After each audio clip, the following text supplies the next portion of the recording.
Hi, so I watched Jodha Akbar movie a couple weeks back, and it was a very different experience given the kind of storyline it has, because it's the characters, the storyline. It's all set in a very different time period, 16th, 17th century, and in Mughal time period. So it was quite refreshing to watch the characters being presented so aesthetically. All characters, they have a very different way of walking. They walk so gracefully, they talk in a measured tempo, so that was pretty refreshing to watch. Coming to the characters of the film, so the main characters would be Jodha, Jalaluddin urf Akbar, Mahamanga, and Sujamal as well. So the evolution of relationships of key characters throughout the movie, if we talk about, then Jodha and Akbar, to start with, they don't have a very amicable relationship to start with, given that their marriage is a result of political exigency, and Jodha is especially not very willing to get into this marriage initially. But as she learns about Akbar's openness to different religions and his pluralistic mindset and his compassion for his subjects, she develops feelings for him, and by the end of the film, they have a very good relationship established. Uh, Talking about other characters, Sujamal and Jodha have a very cordial relationship throughout the movie as a brother and sister, except for some brief period where there is some misunderstanding created due to Mahamanga's scheming against Jodha to sabotage her bond with Akbar. So, apart from that, they are constantly looking out for each other till the end, actually. So that was about it. The relationship that takes a very significant shift during the course of the movie is that of Jalal and Mahamanga. So initially, to begin with, they have a very strong bond, very evident from the scene where Jalal's actual mom tells Jodha that जलाल एक समय के लिए हमारी बात भले ही टाल दे पर महामंगा की बात कभी नहीं टाल सकता.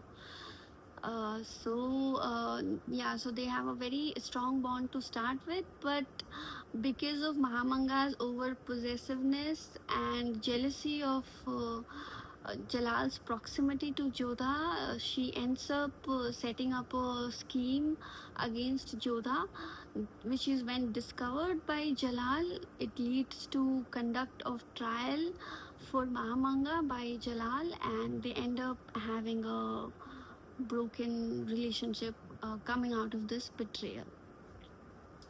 Apart from this, if we talk about the movie, its themes and presentation, it's just magnum opus. It's grand. The colors that have been used to represent Jodha and Rajputs are bright yellow, orange, very vibrant, and to represent Mughal and Akbar, the colors that have been used are green, black.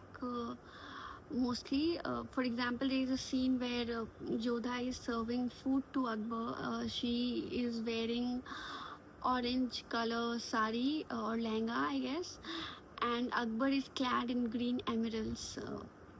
So this reflects the to give a mood to the two communities. The lighting that has been used throughout the movie is very apt to the scenes. The camera angles, if we talk about, all sort of angles have been used. Even at the start of the movie, a lot of wide angles have been used to show the position of the army, and as well as towards the end, before the climax of the movie, when there is a war between Sharifuddin and Akbar, to show the position of the army and all.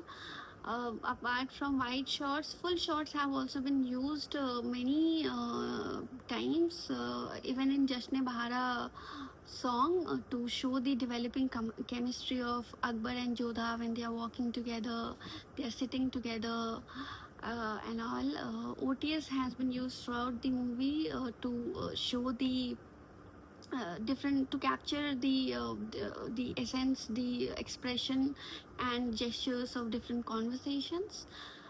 Close up has also been there. Close up shots have also been there at places uh, like when Jodha enters, what is Mahamanga's reaction to that, for example. So now let's talk about film songs and dance sequences.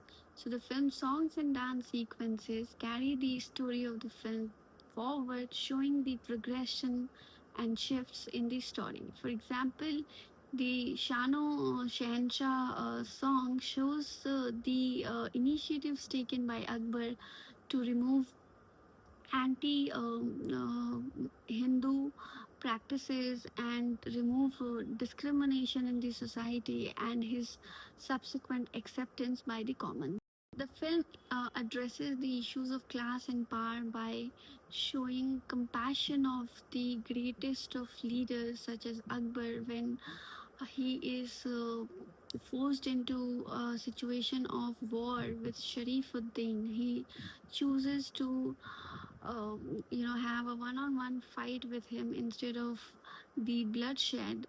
So that's how that has been addressed, as well as when Bharmal shows keeps his ego aside and concedes to the demands of Sujamal in the larger interest of his kingdom and that of Hindustan.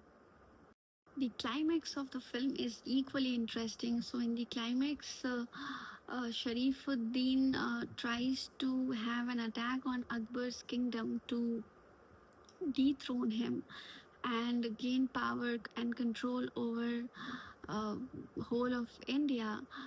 So that is tackled by Akbar by proposing a one-on-one fight with Sharifuddin so that he can avoid massive bloodshed on both the ends, and which reflects uh, the secular reign of uh, Akbar's time, as well as his compassion and love for his kingdom by choosing to put himself in danger instead of going for a full-fledged war, because the latter would have led to uh, bloodshed of the common army. So that's how the climax is concluded, as well as there is one more uh, announcement that is made by Akbar that in his reign all religions will be treated fairly.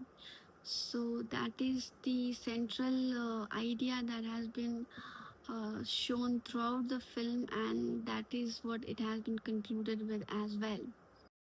If we talk about the message of the film, then the film makes a strong social commentary on cultural integration by showing fusion of Islamic culture and Rajput culture, and also it makes a commentary on women empowerment, as Jodha, the character, has been shown to be very fierce and very bold, as she's a trained warrior and she takes stand for her own beliefs, and she doesn't care who is it in front of her. So Jodha Akbar, it is a film which has paved the way for many Bollywood epic films and epic dramas that have followed, given the success of the film.